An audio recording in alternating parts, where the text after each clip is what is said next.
मित्रहो नमस्कार.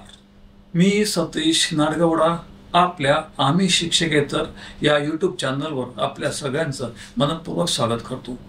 माझ्याबरोबर आहेत अभय सातपुते कुपवाड सांगली, अजय अरदवाड लातूर, अमोल सोनवणे नाशिक, किशोर ठाकूर नाशिक, रवींद्र गिरी धामणगाव रेल्वे अमरावती, परशुरामजी डवरी कराड सातारा आणि ॲडव्होकेट विजय देशपांडे नागपूर. माझे तंत्रस्नेही संजय हंडोरे आवी आणि प्रवीण पोरजे या सर्वांसह मी आपलं स्वागत करतो. या आधीच्या व्हिडिओत मी आपल्याला स्पष्ट कल्पना दिली होती की विकल्पाच्या संदर्भामध्ये आपल्याला मुळात योजना काय आहेत त्या योजनांचा माहिती सविस्तरपणे मिळालेली नाही आणि आपल्याकडे विकल्पाची मागणी झालेली आहे. सप्टेंबर 24च्या वित्त विभागाच्या पत्रकात या संबंधातली नियमावली तयार करण्याचे, त्या नियमावलीच्या अंमलबजावणी संबंधात कार्यवाहीचा तपशील ठरवण्याचे सर्व अधिकार वित्त विभागाला प्राप्त झालेले होते. या प्राप्त अधिकाराच्या अधीन राहून वित्त विभागाने आपल्याला ही योजना नेमकी काय आहे याची माहिती देणं ही गरजेची गोष्ट होती. त्याबरोबरच विकल्पाचा नमुना देणं हे त्यांच्यावर बंधनकारक होतं. आपल्याकडे 31 मार्च पूर्वी अंतिम विकल्पाची मागणी करीत असताना विकल्पाचा नमुनाच कोणाला दिला गेलेला नाही, ही सगळ्यात मोठी उणीव आहे. या त्रुटींचा विचार करून महाराष्ट्र राज्य खाजगी शाळा शिक्षकेतर संघटनेचे महासचिव मिलिंद जोशी यांनी 19/3 राज्य शासनाला पत्र दिलेलं आहे. अशी अनेक पत्र यापूर्वी खूप आधीच म्हणजे राज्य सरकारी कर्मचारी समन्वय समितीपासून सर्व सदस्यांनी शासनाला अशी विनंती पत्र सादर केलेली आहेत की आम्हाला मुदतवाढ मिळावी. याबरोबरच आपले जे कोकण विभागाचे शिक्षक आमदार आहेत ज्ञानेश्वर म्हात्रे यांनी सुद्धा विधिमंडळामध्ये या मुदतीची मागणी केलेली आहे. मी या व्हिडिओ रेकॉर्डिंग करतोय हा बुधवार आहे. माझ्या अंदाजानुसार शुक्रवारपर्यंत या मुदतवाढीचा विकल्पाकरिताच्या मुदतवाढीचा शासन निर्णय नेमकेपणाने जाहीर होईल अशी माझी अपेक्षा आहे. शनिवार रविवार आणि सोमवार 3 दिवस आता कार्यवाही नसल्यामुळे आपल्याला ही मुदतवाढ मिळणार हे नक्की. त्यामुळे आपल्यावर कोणीही किती दडपण आणलं तर आपण निर्भयपणाने एकच गोष्ट सांगायची आहे. काय सांगाल? विकल्पाचा नमुना द्या, राष्ट्रीय निवृत्ती वेतनाच्या योजनेच्या संदर्भातला तपशील आम्हाला कळवा, त्याशिवाय आम्ही हा विकल्प देण्यास असमर्थ आहोत. स्पष्टपणे घाबरायचं काही कारण नाही, कारण हा तुमच्या माझ्या सगळ्यांच्या आयुष्याचा प्रश्न आहे. मागच्या व्हिडिओत मी आपल्याला बोललो होतो की आपण नोकरी करतो ही चरितार्था करता आणि बचत करतो तेव्हा भविष्याकरता. म्हणून भविष्य निर्वाह निधीमध्ये बचत ही आपल्या भविष्याची तरतूद आहे आणि ती तरतूद आपल्याला आंधळेपणाने करायची नाही एवढं नक्की. आता या संबंधात आपल्याला सर्व बाजूंनी विचार करणं ही आपली गरजेची गोष्ट आहे. एकतर्फी विचार करून नुसतं हो लाहो करा आणि ही NPS योजना चांगली, UPS योजना चांगली, अमक्यात फायदा आहे दमक्यात फायदा आहे, अशा पद्धतीच्या विधानांना तसा काही अर्थ नसतो. म्हणून या विषयाच्या संबंधामध्ये जे जाणकार आहेत, ज्यांचा याच्यावरती अभ्यास आहे आणि याकरता जे लढे उभे करतात अशा व्यक्तींची आपल्याला मतं ऐकून घ्यायची आहेत. ऐका, मनन करा. मी सुद्धा तुमच्यावर तेच करणार आहे आणि बघ आपण कुठला आणि का आणि कोणाला फायद्याचा ठरेल याचा विचार करत राहणार आहे. हा एका व्हिडिओत संपणारा विषय नाही हे तेव्हा मी बोललो होतो. या संदर्भात माझे मित्र आहेत शिवाजी खोडे, त्यांची भूमिका स्पष्ट आहे. अर्थात त्यांनी याचे व्हिडिओ प्रसिद्ध केले. ते व्हिडिओ मी यासोबत आपल्याला जोडून देतोय आणि त्यापैकी काही व्हिडिओची खाली मी आपल्याला लिंक देणार आहे. म्हणजे आपल्याला ही पूर्ण सगळ्या योजनांचा तपशील त्यामध्ये आपल्याला कुठे धोका होऊ शकतो अशा पद्धतीची त्यांची मतं त्यांनी मांडलेली, त्यांच्या मतांचं स्वातंत्र्य त्यांना आहेच. आपल्याला त्यांच्याकडनं मिळणारी माहिती महत्वाची आहे. ती माहिती ऐका, मनन करा. त्या संबंधात आपल्याला जे जे मुद्दे लक्षात येतील ते लक्षात घ्या, ते नमूद करा. वाटल्यास कमेंटमध्ये कळवा, किंवा आपल्या व्हिडिओच्या खाली आपण सगळ्यांचे संपर्क आणि संदर्भ क्रमांक, मोबाईल क्रमांक देत असतो. त्यांच्याशी आपण संपर्क करू शकता. त्याबरोबरच शिवाजीराव खुडे यांचे जे व्हिडिओ आहेत त्याला आपण कमेंट केली आणि त्यांच्याकडे माहिती मागितली तर तेही अत्यंत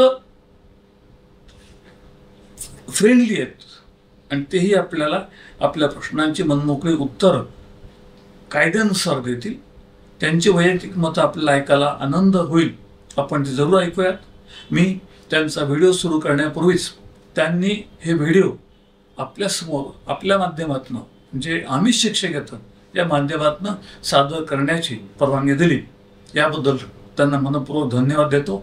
आणि आपण त्यांच्या व्हिडिओचं आधी ऐकूया, श्रवण करूया, मनन करू, चिंतन करू आणि आपल्याला जे मुद्दे लक्षात येतील त्या बाजूला नमूद करून ठेवू. लवकरच आपण या सगळ्याचा परामर्श घेणार आहोत. हा सतत चालणारा फार मोठ्या कालावधीचा विषय असणारी ही बाब मात्र लक्षात ठेवा. आणि या संबंधातल्या नाही अशा सर्वच व्हिडिओला आपण लाईक करा, शेअर करा आणि सबस्क्राईब करा एवढी विनंती करतो. महाराष्ट्रातील कर्मचारी चळवळीतील माझ्यासाठी दैवत असणाऱ्या सर्व कर्मचाऱ्यांना नमस्कार. सध्या आपण कर्मचाऱ्यांच्या शोध पेन्शनच्या जागर कर्मचाऱ्यांच्या हक्काचा या अंतर्गत मागील काही कालावधीपासून केंद्र सरकारने लागू केलेली UPS आणि राज्य सरकार लागू करू पाहत असलेले RNPS या दोन योजनांविषयी माहिती घेत आहोत. त्याच दरम्यान आपल्याला माहिती आहे की काही विभागाच्या वरिष्ठ पातळीवरून 20 सप्टेंबर 2024च्या RNPS योजनेच्या विकल्प देण्याविषयी पत्रव्यवहार सुरू झाला आणि तात्काळ मागील 16 मार्च रोजी एकूण राज्याची सर्व परिस्थिती पाहून कर्मचाऱ्यांनी केलेल्या मागणीनुसार एक व्हिडिओ बनवला आणि कोणता झेंडा घेऊ हाती हे शासनास विचारण्याविषयीची बाब आपण व्हिडिओद्वारे केली.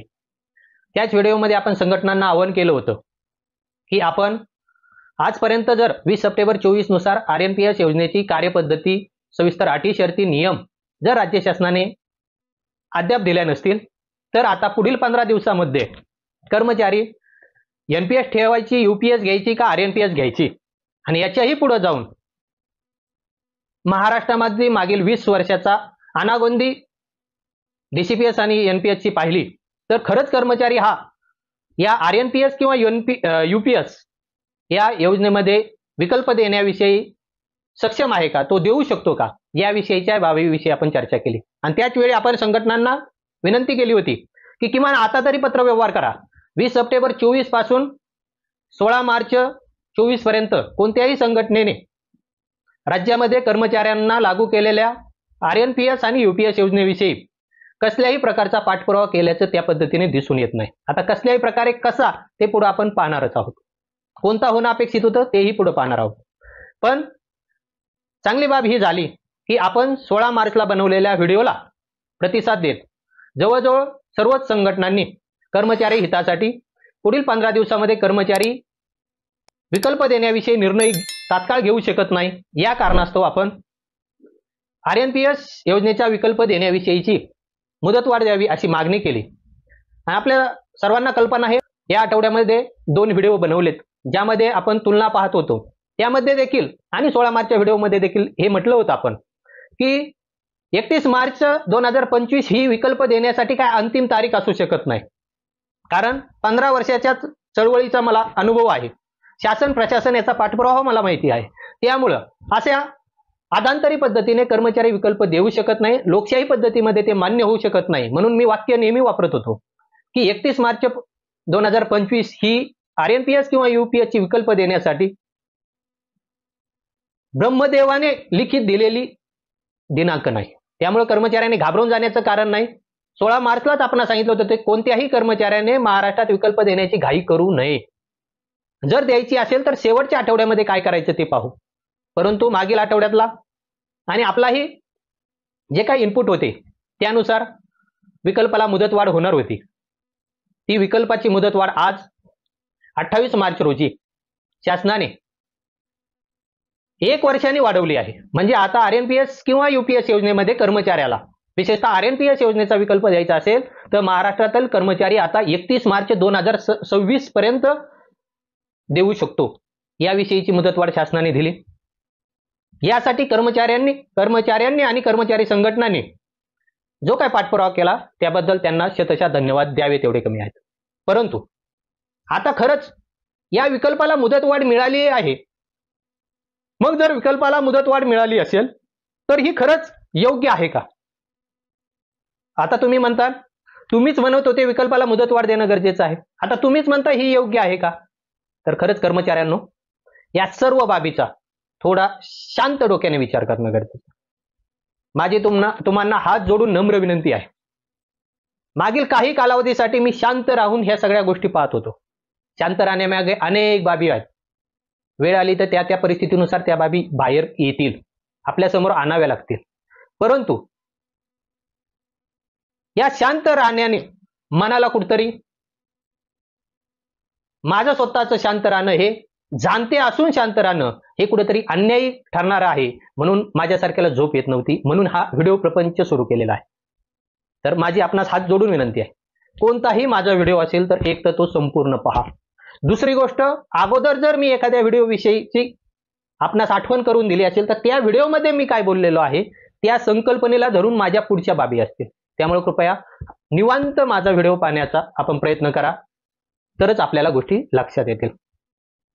आता आपला जो विषय आहे की खरंच विकल्पाची मुदतवाढ तब्बल 1 वर्षांनी माझ्यासारख्याला अपेक्षित नव्हतं. माझ्यासारख्याला अपेक्षित होतं 3 ते 4 महिन्याचं.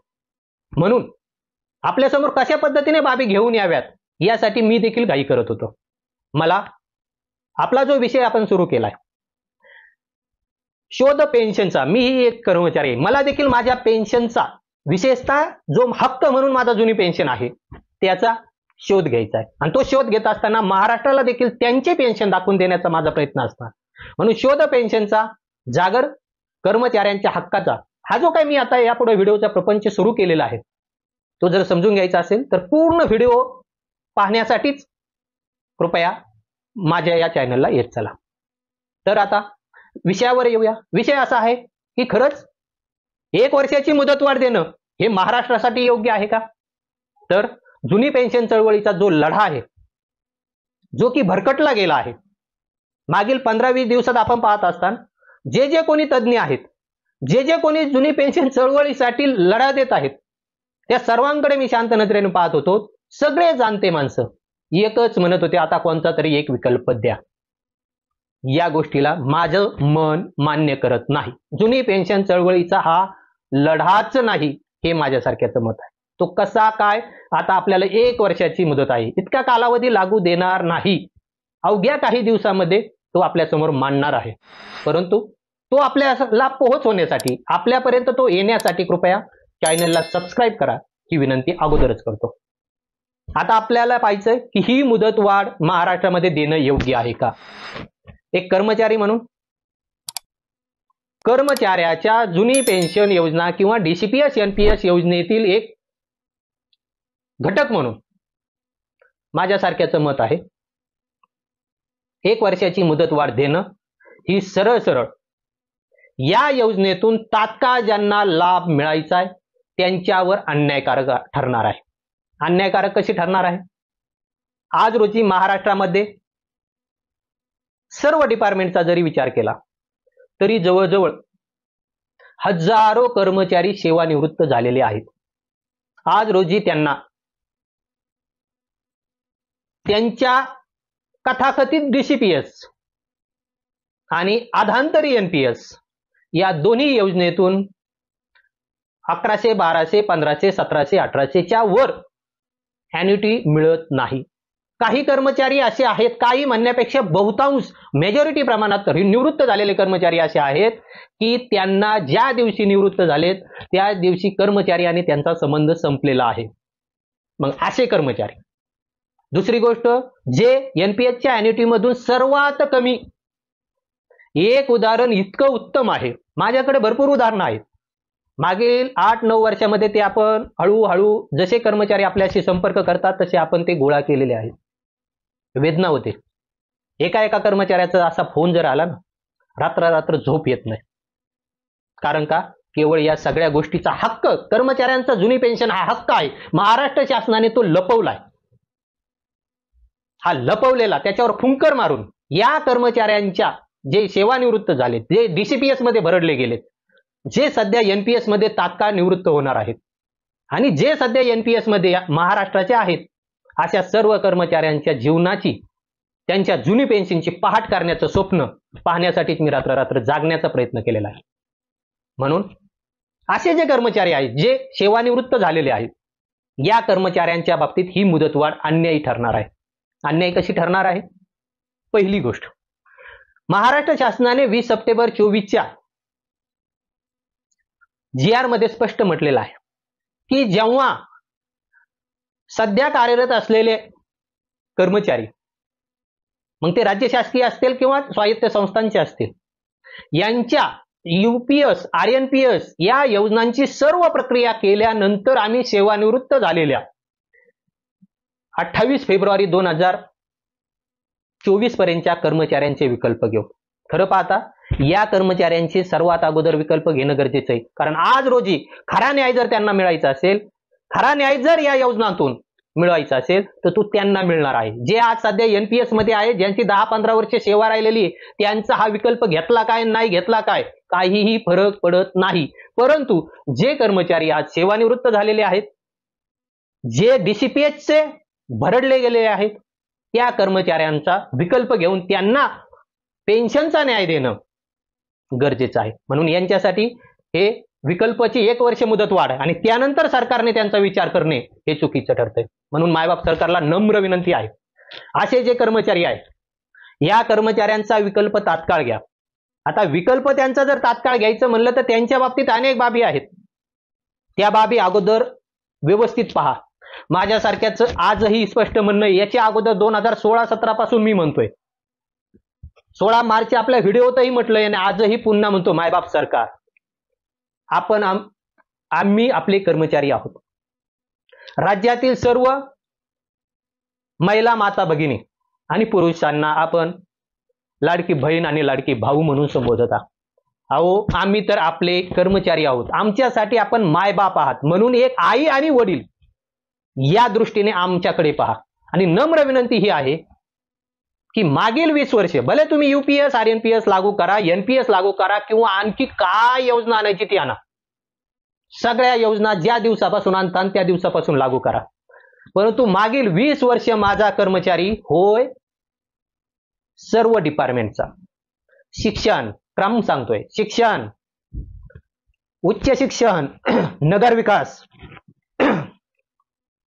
त्यानंतर आरोग्य, जलसंपदा, या सर्व डिपार्टमेंट, फक्त राज्य शासकीय आणि गृह खात्याचे कर्मचारी सोडून या बाकी सर्व डिपार्टमेंटचा खरंच आपल्याला कर्मचाऱ्यांच्या भविष्याची काळजी असेल आणि खरंच न्याय म्हणून आपल्याकडे जर कर्मचाऱ्यांकडे पाहायचं असेल तर या कर्मचाऱ्यांना 20 वर्षासाठी लागू असलेल्या डीसीपीएस योजनेची श्वेतपत्रिका काढा.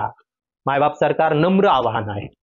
कारण ही श्वेतपत्रिका आपल्याला दाखवून घेईन जी काय पट्टी आपण नेमलेल्या समित्यांनी डोळ्यावर बांधलेली आहे, ती पट्टी जर खरंच काढायची असेल तर श्वेतपत्रिका काढा. आणि जर आपण श्वेतपत्रिका काढणार नसाल तर नम्र आवाहन आहे कर्मचाऱ्यांना की ही श्वेतपत्रिका पुढील कालावधीमध्ये अवघ्या काही दिवसात प्रत्येक व्हिडिओमध्ये आपल्या समोर मांडण्याचा नक्की प्रामाणिक प्रयत्न करणार आहे. कृपया ते पाहत राहा. आता हे जे कर्मचारी सेवानिवृत्त झाले, यांच्या बाबतीत न्याय द्यायचा असेल तर संघटनांनो, श्रेय कोणीही घ्या, माझ्यासारख्याला श्रेयाचं पदाचं कशाचंही पडलेलं नाही. मला एकच कळतो, न्याय. मला एकच सेन्स कळतोय, आजही आहे. जसं मी ब्रह्मदेवाने दिलेली ही विकल्पाची 31 मार्च 25 ही तारीख नाही हे स्पष्ट बोलत होतो. त्याच पद्धतीने बोलतो, त्याच सेन्सने बोलतो. 15 वर्ष चळवळीत घातलेत. न्याय या भावनेतून मीही जीवन जगतो. कर्मचाऱ्यांना महाराष्ट्रात जुनी पेन्शन दिल्याशिवाय महाराष्ट्रातील शासनाला पर्याय नाही. भलं केंद्र सरकार काहीही देऊ, इतर राज्य सरकार काही देऊ अथवा नाही देऊ, कोणतीही योजना लावो, पण महाराष्ट्रात मागील 20 वर्षात जो कर्मचारी नियुक्त झालेला आहे त्या सर्व कर्मचाऱ्यांना महाराष्ट्र शासनाला जुनी पेन्शन द्यावीच लागणार आहे. आणि ती कशी हे यापुढील प्रत्येक व्हिडिओमध्ये आपल्यासमोर मांडण्याचा शोध पेन्शनचा जागर कर्मचाऱ्यांचा हक्काचा मध्ये नक्की करेल. आता विषय येतो, श्रेय कोणी घ्या कोणीही लढा, मुद्दा देण्याचं काम आम्ही करतोय, दिशा देण्याचं काम आम्ही करतोय. आपल्याला जुनी पेन्शनच्या मार्गावरून जे भरकटले आहात त्या मार्गावर आणण्याचं काम आम्ही करतोय. कृपया इकडे लक्ष द्या. आज महाराष्ट्र शासन असेल, डबल इंजिनच्या हिशोबाने केंद्र सरकार जे निर्णय घेत आहे त्याच पद्धतीने जर महाराष्ट्र सरकार निर्णय घेत असेल तर हे या बाबतीत आरएनपीएस, यूपीएस, एनपीएस, डीसीपीएस आणि जुनी पेन्शन बाबतीत पूर्णतः चुकतंय. चुकतंय कसं पहा. महाराष्ट्र शासनाने आता काय केलंय, जी केंद्र सरकारने स्वतःच्या यूपीएस योजनेमध्ये आरेख सेवेची व्याख्या केलेली आहे. काय आरेख सेवेची व्याख्या आहे? सेवा शर्ती नियम सोडून दिले. निवृत्ती वेतनासाठी आता मुळात हे निवृत्ती वेतन केंद्र सरकार देत नाही, पेन्शनच्या पीचं पे आउट केलंय. कर्मचाऱ्याने आयुष्यभर स्वतःच्या जीवितासाठी आवश्यक असलेल्या वेतनातून 10% कपात पे फॉर पे आउट साठी करायचंय, ऍश्युअर्ड पे आउट साठी करायचंय आणि नंतर गेट आउट व्हायचंय. Pay for pay out, get out या पद्धतीची जी काही केंद्र सरकारने योजना आणलेली आहे, या योजनेमध्ये आरेख सेवेची व्याख्या काय केली? केंद्र सरकारचं असं म्हणणं आहे की ज्या कालावधीची कपात कर्मचाऱ्याची झालेली आहे त्याच कालावधीची आरेख सेवा गणण्यात येईल. महाराष्ट्र सरकार देखील त्या दृष्टीने चाललंय. महाराष्ट्र सरकारने सुद्धा 20 सप्टेंबरच्या GR मध्ये काय म्हटलंय, ज्या कालावधीची कर्मचाऱ्याची कपात झाली असेल त्या कालावधीची त्याची आरेख सेवा गणली जाईल. नसता ज्या कालावधीची कपात झालेली नाही त्या कालावधीची कर्मचाऱ्याने स्वतःचं अंशदान व्याजासह भरावं, मग आम्ही त्यांना या आरएनपीएस मध्ये न्याय देऊ. चुकीचं आहे. महाराष्ट्र सरकार, मायबाप सरकार, गांभीर्याने विचार करा. हाच नियम ज्या समिती आपण नेमल्यात त्या समितीचे सदस्य आणि अध्यक्ष यांना जर ह्या बाबी लागू करायच्या असतील तर त्यांना त्या मान्य आहेत का, हा माझा प्रश्न आहे. केंद्र सरकारची कदाचित आरेख सेवेची व्याख्या बरोबर असेल, कारण माझ्यासारख्याला सरळ करतंय, केंद्रातील जे कर्मचारी आहेत त्यांच्यासाठीचा जवळजवळ जुनी पेन्शनचा लढा आटोपलेला आहे. होय, उघड्या डोळ्याने पहा, मेंदू उघडा ठेवा. कर्मचाऱ्यांनो, केंद्रातील कर्मचाऱ्यांसाठी जुनी पेन्शनचा लढा संपलेला आहे. आता त्या कर्मचाऱ्यांना जर न्याय मिळवायचा असेल तर त्यांना एनपीएस मधून जुन्या पेन्शनचे जे काही लाभ असतील ते मिळवता येतील, समपातळीत जाता येईल, हे माझ्यासारख्याला वाटतं. ते कसं काय वाटलं तर सविस्तर व्हिडिओ बनतो. परंतु महाराष्ट्रामध्ये ही परिस्थिती नाही. 2017-18 मध्ये नव्हती, त्याही वेळेस आम्ही जगजाहीर सांगत होतो. 2019-20 मध्येही नव्हती, 20-21 मध्ये तर नव्हती, हेही जगजाहीर सगळ्यांना माहिती आहे. कोरोना काळात सुद्धा जीव उदार करून, जीवावर अनेक संकट घेऊन सुद्धा, संकट आहेत, वेळ येईल तेव्हा सांगेल, असे संकट घेऊन सुद्धा कर्मचाऱ्यांना जागृत करून कर्मचाऱ्यांना योग्य मार्गावर नेण्यासाठी रात्रीचा दिवस करून पाठपुरावा केलेला आहे. परंतु तोही लढा फसवला गेला. काय असेल ते असेल. आता तरी लक्षात घ्या संघटनांनो, महाराष्ट्रामध्ये आजपासून एकच मागणी करा, कारण ही मागणी आपल्या कोणत्याही निवेदनात कधीही दिसलेली नाही. आज नव्हे, 20 सप्टेंबरला GR आलाय, आजपर्यंत करायला पाहिजे होती. म्हणून आज जगजाहीर सांगतो, कोणीही करा, कोणीही लढा, परंतु हे होणं गरजेचं आहे. मला लढा एका मार्गावर आणणं माझ्यासारख्याला योग्य वाटतंय. म्हणून एकच मागणी करा, महाराष्ट्रामध्ये आरेख सेवेची व्याख्या ही कर्मचाऱ्याच्या नियुक्ती दिनांकापासून धरा, तरच महाराष्ट्रामध्ये कर्मचारी यूपीएस आणि आरएनपीएसचा घटक होऊ शकतो. नसता दुसऱ्याची चुकी कर्मचाऱ्यावर थोपू नका. डीसीपीएस योजनेची कार्यपद्धतीचे सर्व जी आर पहा, त्यामध्ये जबाबदाऱ्या निश्चित केलेल्या आहेत. त्यामध्ये कर्मचाऱ्यावर कोणतीही जबाबदारी येत नाही. खूप गांभीर्यपूर्वक बोलतोय मी, जबाबदारपूर्वक बोलतोय मी. केंद्र सरकारने स्वतःच्या कर्मचाऱ्यांना 2004 पासून 2008 पर्यंत डीसीपीएस योजना योग्य पद्धतीने लागू केली. बोले तैसे चाले या पद्धतीने केली. 2008 ला 1 मार्च 2008 पासून स्वतःच्या कर्मचाऱ्यांचे सर्व पैसे NADL मार्फत, LIC, UTI, SBI मार्फत गुंतवणूक केले. म्हणून आजपर्यंत त्यांचे NPS खातं सर्व सुरळीत आहे. म्हणून केंद्र सरकार आरेख सेवा ही कदाचित, कारण केंद्र सरकारला माहिती आम्ही सर्व बाबी व्यवस्थित केल्या, पहिल्या दिनांकापासून कर्मचाऱ्याला आम्ही योजना लागू केलेली आहे, म्हणून त्यातून ते लाभ देऊ शकतात. म्हणून आरेख सेवा ते तशी ठेवू शकतात. महाराष्ट्रात तशी परिस्थिती नाही. फक्त वित्त विभागाचा जरी विचार करायचा म्हटलं तर 31 ऑक्टोबर 2005 ला घोषणा केली डीसीपीएसची. 7/7/2007 ला कार्यपद्धती निर्गमित केली. कार्यपद्धती निर्गमित करताना काय म्हटलं? प्रत्येक विभागाने स्वतःचे शासन निर्णय कार्यपद्धतीचे निर्गमित करावे. हे योग्य होतं, आपल्याकडे असलेल्या व्यवस्थेनुसार बरोबर होतं. त्या प्रत्येक कार्यपद्धती जी निर्गमित व्हायला 2.5, 3, 3.5, 4 आज रोजी तर काही डिपार्टमेंटचे कार्यपद्धती GR डीसीपीएसचेच नाहीत, चालल्या बाता आपण RNPS आणि UPSच्या करायला. आता केंद्र सरकारचा स्वतःचा कर्मचारी जर त्यांनी 1 मार्च 2008 लाच NPS मध्ये पाठवला असेल तर त्यांची आरेख सेवा ही कदाचित कपात झालेल्या कालावधीनुसार योग्य ठरते. महाराष्ट्रात तसं नाहीये. पुन्हा सांगतो, महाराष्ट्रामध्ये NPS योजनाच प्रत्यक्षात लागू झाली, कारण करारच PFRD आणि NADL सोबत झालेला आहे 2014 मध्ये. नंतर 27 ऑगस्ट 2014 ला NPS योजनेचा लागू करण्याचा GR निघाला, तोही एकदा रद्द झाला, पुन्हा 15 दिवसांनी निघाला. त्याची कार्यपद्धती आली 6 एप्रिल 2015 ला. म्हणजे 31 ऑक्टोबर 2005 ते 6 एप्रिल 2015 जवळजवळ 9.5 वर्ष उशीर आपण NPS योजनेचे घटक झालात. राज्य शासकीय कर्मचारी 16-17 ला पाठवले, 2च डिपार्टमेंटचं सांगतो. ग्रामविकास विभागचे कर्मचारी आपण 18 ला पाठवले, त्यांच्याही डीसीपीएस योजनेमध्ये अनियमितता आहे, त्यांचेही कर्मचारी सेवानिवृत्त झालेले आहेत.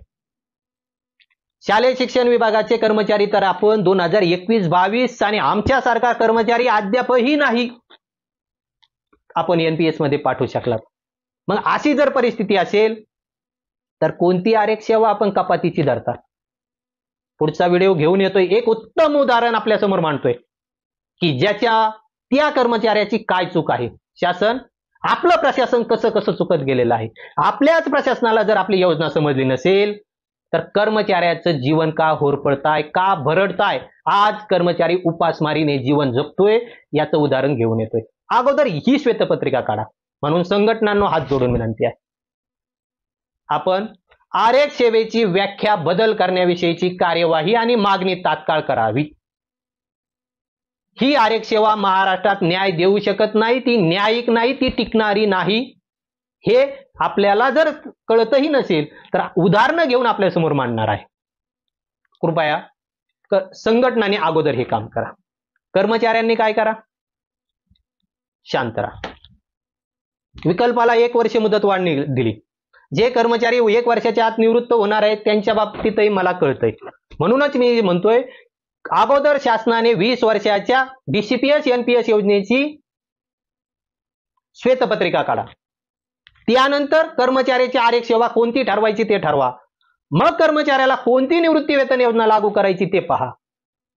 भलं आपण 1 वर्षाची विकल्प द्यायला मुदत दिली, एक वर्षाची दिली, एवढं काय, अजून कितीही कालावधीची दिली तरी आपलं कोणतंही नुकसान होणार नाही, पण कर्मचाऱ्याचं मात्र नुकसान होत आहे. नुकसान आपलं का होणार नाही म्हणून सांगतो, स्पष्ट करतो.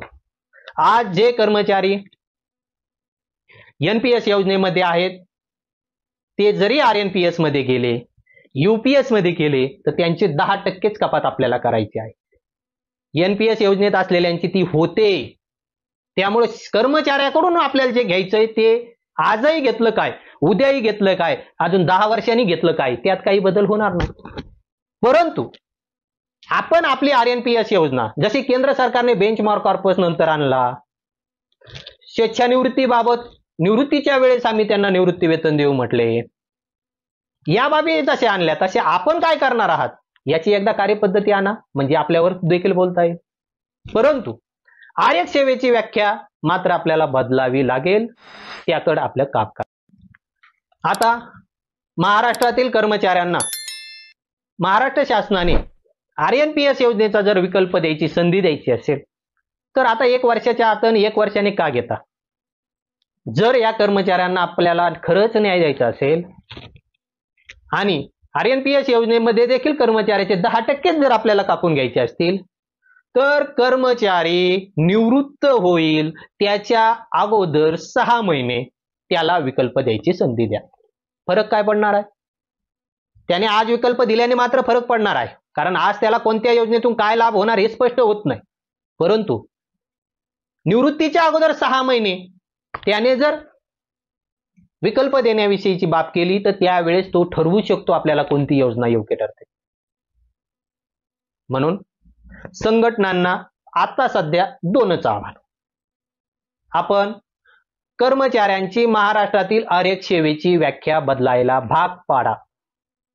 दुसरी गोष्ट, जर ती आरक्षण सेवेची व्याख्या बदलत नसेल, मागील 20 वर्षाची DCPS NPS योजनेची महाराष्ट्रातील स्थितीची श्वेतपत्रिका पब्लिश शासनाने करावी.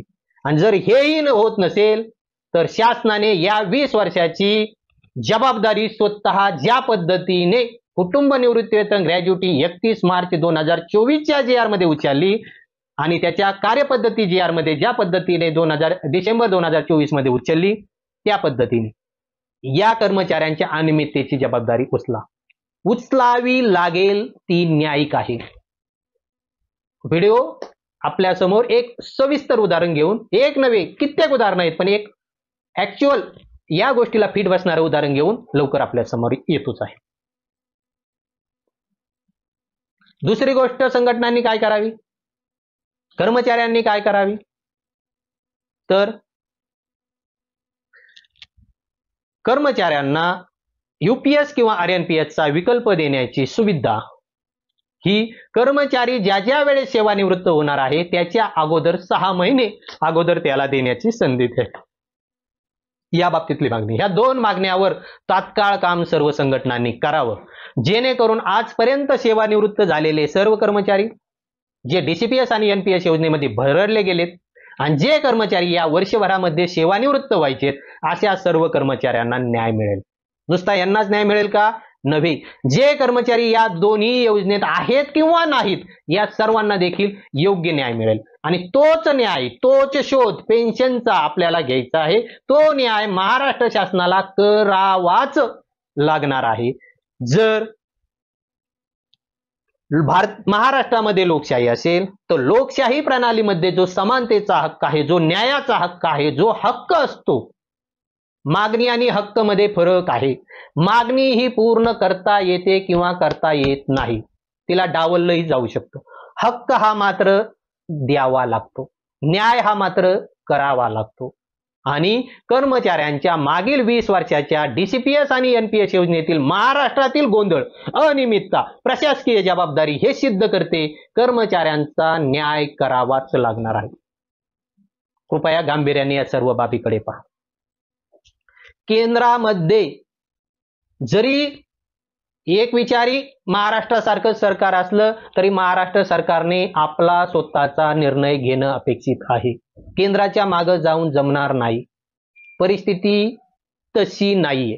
केंद्राने स्वतःची NPS योजना सविस्तर व्यवस्थित चालवलेली आहे. महाराष्ट्र शासन यात पूर्णतः किती टक्के झालं हे मला माहिती आहे. पूर्ण डाटा प्रत्येक जिल्ह्याचा, प्रत्येक डिपार्टमेंटचा माझ्याकडे आहे. त्यावरून सांगतो की पूर्णतः अपयशी ठरलेला आहे. साधारण 2021-22 पर्यंत 99% तरी अपयशी ठरले. मग जर असं असेल तर मग हा कर्मचारी अशी आधांतरी योजनेवर आधारित आरक्षण सेवेची व्याख्या घेऊन UPS आणि RNPS मध्ये कसा जाऊ शकतो? आणि जे सेवानिवृत्त व्हायला आलेले DCPS NPS मध्ये मागील 20 वर्षे भरडले गेलेले कर्मचारी आहेत, ते येत्या 2-4 वर्षामध्ये 10 वर्षाच्या आत आरक्षण सेवा पूर्ण करण्यामध्ये ते तरी कसे, त्यांना तरी न्याय कसा मिळणार आहे?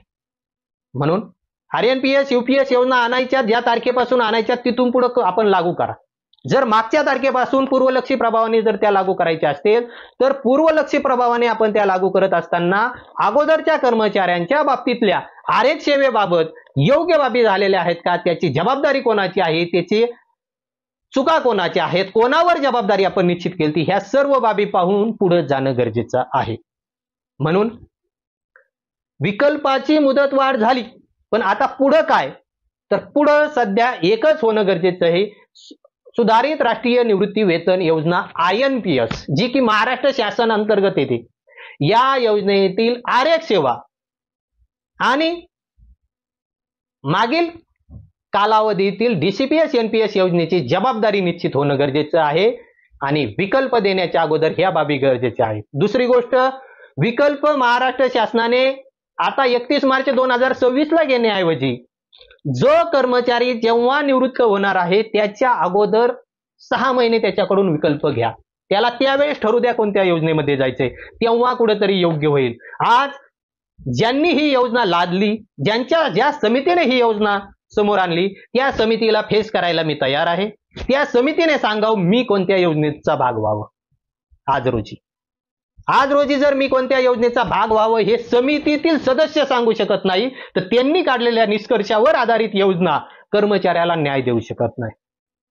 असेल तर मी त्यांना फेस करायला तयार आहे. मला संधी द्यावी, मी माझं म्हणणं त्यांच्याही समोर मांडायची एक कर्मचारी म्हणून जबाबदारी उचलायला तयार आहे. कारण या जबाबदारीतूनच महाराष्ट्रातील पेन्शनचा हक्क मिळणार आहे. महाराष्ट्र शासनाला हे जड नाही. इतर राज्याचं बघा, 2017-18 पर्यंत जुनी पेन्शन मध्ये होती.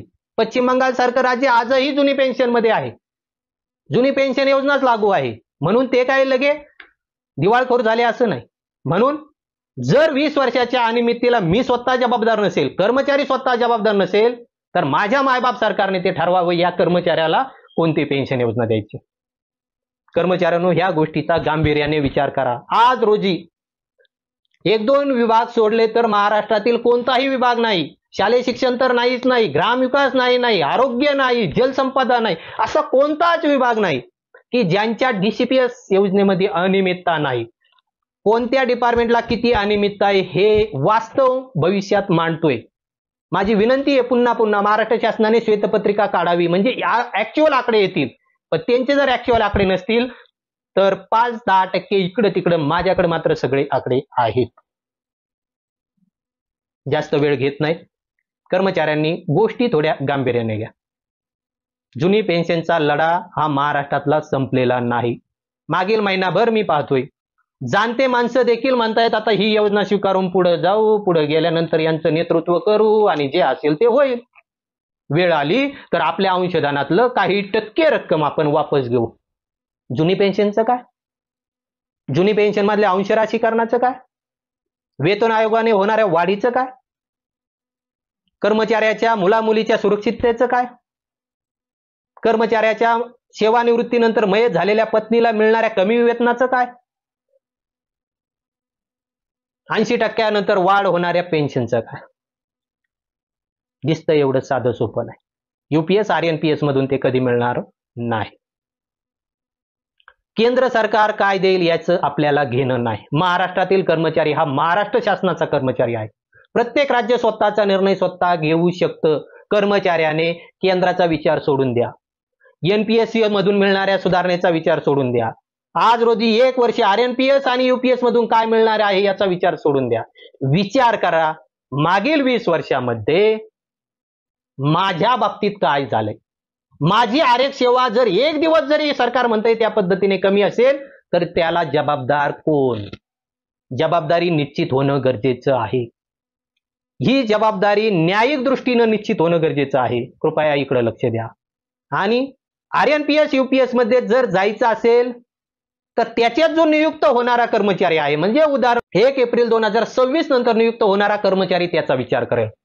किमान 1 वर्ष तरी महाराष्ट्रात सध्या नियुक्त असलेल्या कर्मचाऱ्याने, मागील 20 वर्ष भरडल्या गेलेल्या कर्मचाऱ्याने, या कालावधीत नियुक्त झालेल्या कर्मचाऱ्याने स्वतःकडे एकदा डोका, स्वतःच्या डीसीपीएस एनपीएस खात्याच्या आरएच सेवेमध्ये एकदा डोका.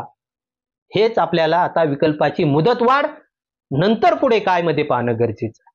दुसरी गोष्ट, कर्मचाऱ्यांनो, आपल्याला आरएनपीएसचा विकल्प जर द्यायचा ठरलं, यूपीएसचा जर विकल्प द्यायचा ठरलं, तर आपण निवृत्त होऊ त्याच्या अगोदर 6 महिन्याच्या आत दिला तर काही फरक पडत नाही. राज्य सरकारला तर अजिबात पडत नाही, कारण त्यांच्या आजपर्यंत स्पष्ट झालेल्या आरएनपीएस योजनेच्या कार्यपद्धतीत काही फरक पडेल अशी कोणतीही गोष्ट नाही.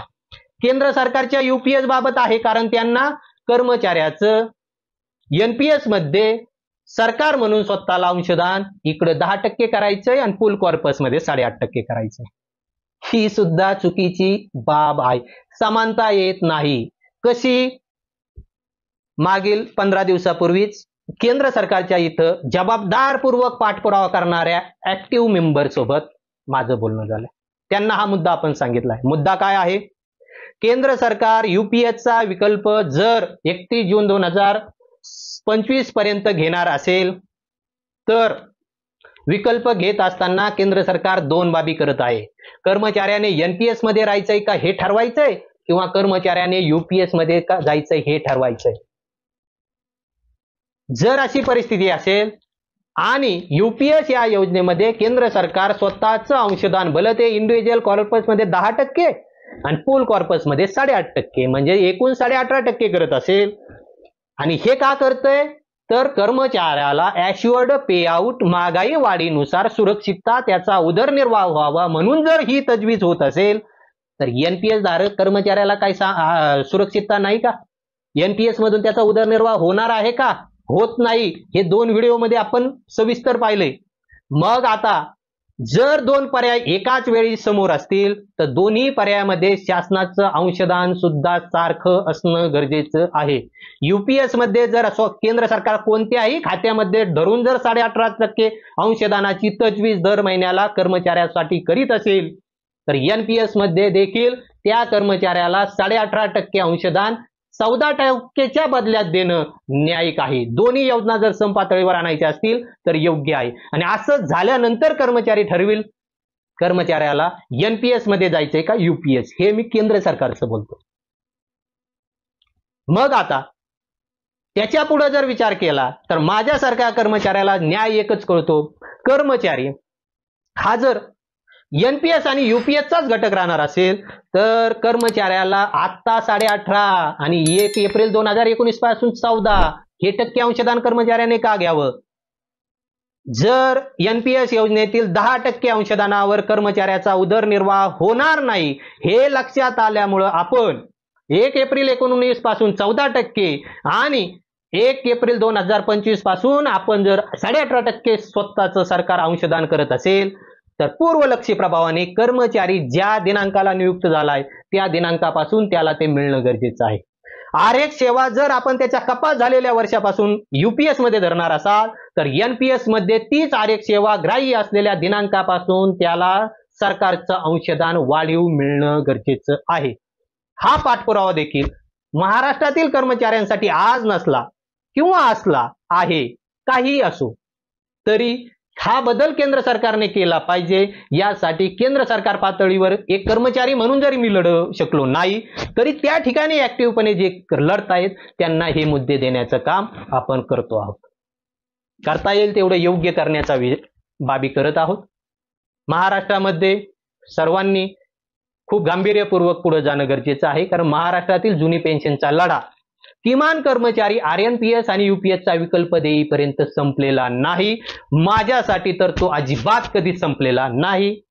जरी जाणत्या माणसांना, आपले नेतृत्व करणाऱ्यांना आज वाटत असेल की लढा संपत आहे, आपण कर्मचाऱ्याला पुढच्या योजनेत ढकलू आणि नेतृत्व करत बसू, चुकीचं होत आहे. गांभीर्यपूर्वक विचार करा. पुन्हा एकदा विनंती आहे, माझे व्हिडिओ पाहत असताना शांत डोकं ठेवून निवांत असताल त्याच वेळेस पहा, म्हणजे भावना, त्यामागील तार्किक बाबी, त्यामागील सगळ्या वस्तुनिष्ठ बाबी आपल्या समजण्यास मदत होईल. आणि त्या जरी नाही समजल्या तर इथून पुढे आता जेवढा काही कालावधी मिळालाय त्या सर्व कालावधीमध्ये एकच ध्येय आहे, शोध पेन्शनचा. कर्मचारी म्हणून मला माझा शोध घ्यायचा आहे, माझ्यासोबत महाराष्ट्रातील कर्मचाऱ्यांचा शोध घ्यायचा. दुसरी गोष्ट, जागर कर्मचाऱ्यांच्या हक्काचा आपला हक्क आहे, तो हक्क आपल्याला मिळवायचा आहे. काम कोणीही करा, मुद्दे देण्याचं काम करू, गरज पडेल तिथे समोर येऊन पाठपुरावा नक्की. या ठिकाणी आज थांबूया. विकल्पाची मुदतवाढ जरी झाली असली तरी यातून काहींना कदाचित न्याय मिळेल, परंतु काहींवर सध्या अन्याय होतोय आणि त्यांच्या आज उपजीविकेचा विषय अडचणीचा आहे. तो कसा ते पुढील अनेक उदाहरणामध्ये आपल्या लक्षात येईल. तेव्हा त्यांना देखील आज तात्काळ न्याय मिळाला पाहिजे, यासाठी सगळ्यांनी कार्यरत राहणं गरजेचं आहे. कारण जर उशिरा न्याय मिळाला, ज्या पद्धतीने महाराष्ट्रामध्ये जवळजवळ 13-14 वर्ष उशिरा कुटुंब निवृत्ती वेतन आणि ग्रॅज्युटी सुरू झालं. केंद्र सरकारने 5 मे 2009लाच आपल्या कर्मचाऱ्यांना जुनी पेन्शनची कुटुंब निवृत्ती ग्रॅज्युटी दिली. महाराष्ट्र सरकार 31/3/23 पर्यंत वाट पाहिली. का उशिरा शासन कार्यपद्धती आणि सगळ्या बाबी करतंय, याचं कोडच मला सुटत नाही. परिस्थिती खूप भयानक आहे. विशेष ह्या वेळेस मात्र एका गोष्टीचं वाचलं. शालेय शिक्षण विभाग, संचालक कार्यालय आणि आयुक्त कार्यालय लगेच तात्काळ आरएनपीएसचे 12 तारखेला पत्र काढलं, 31 तारखेपर्यंत विकल्प भरून घेण्याचे आदेश काढले. अहो, आपल्याच खात्याअंतर्गत मागील 20 वर्ष जवळजवळ 80% अंधार आहे. हे कर्मचारी कसे आरएनपीएसचा आणि युपीएसचा विकल्प देतील? आणि एक गंमत तर नवीनच पाहिली. असं पत्र काढले, अंशतः अनुदानित शाळेवर कार्यरत जे की टक्केवारीमध्ये आज वेतन घेत आहेत, अशांनीही आरएनपीएस किंवा युपीएसचा विकल्प द्यावा. मग माझ्यासारख्याला वाटतं, मग त्यांना 1 नोव्हेंबर 5 पूर्वीची जाहिरात धरून किंवा नियुक्ती धरून त्यांना आपण जुनी पेन्शनच का देणार? त्यांना का कोर्टामध्ये सर्वोच्च न्यायालयात लढायला लावले? मायबाप सरकार आणि प्रशासन, आपण आमचे नियुक्ते आहात. कृपया योग्य बाबी व्हाव्यात, अगोदर स्वतःची जबाबदारी पाहावी, एवढीच विनंती करतो. या ठिकाणी थांबतो. कर्मचाऱ्यांनो, हे जर व्हिडिओ आपणास आवडत असतील तर कृपया लाईक करा. आपले कोणतेही प्रश्न असू द्या, कॉमेंट बॉक्समध्ये टाका. आपल्याकडे काही पर्याय असतील तर कॉमेंट बॉक्समध्ये टाका. माझ्याकडून आपल्याला काही अपेक्षित असेल तर तेही कॉमेंट बॉक्समध्ये टाका. दुसरी गोष्ट, पुढील व्हिडिओ आपल्यापर्यंत पोहोचवण्यासाठी सबस्क्राईब करा, नोटिफिकेशन आपल्याला येईल. कारण यापुढे प्रत्येक मागणी जी आपण करणार आहोत त्याला महाराष्ट्रातील प्रत्येक डिपार्टमेंटचं एक उदाहरण तरी आपण देणार आहोत. ते उदाहरण समजल्यानंतर मागणी मागील माझी भावना काय आहे आणि कर्मचाऱ्यांचा पेन्शनचा हक्क काय आहे हे आपल्या लक्षात येईल. या ठिकाणी थांबतो. धन्यवाद. नक्कीच कर्मचाऱ्यांनो, आपण माझ्यासाठी दैवत आहात. एक सेवक म्हणून मला जे करता येईल ते करण्याचा प्रामाणिक प्रयत्न करील. थांबतो. जय हिंद.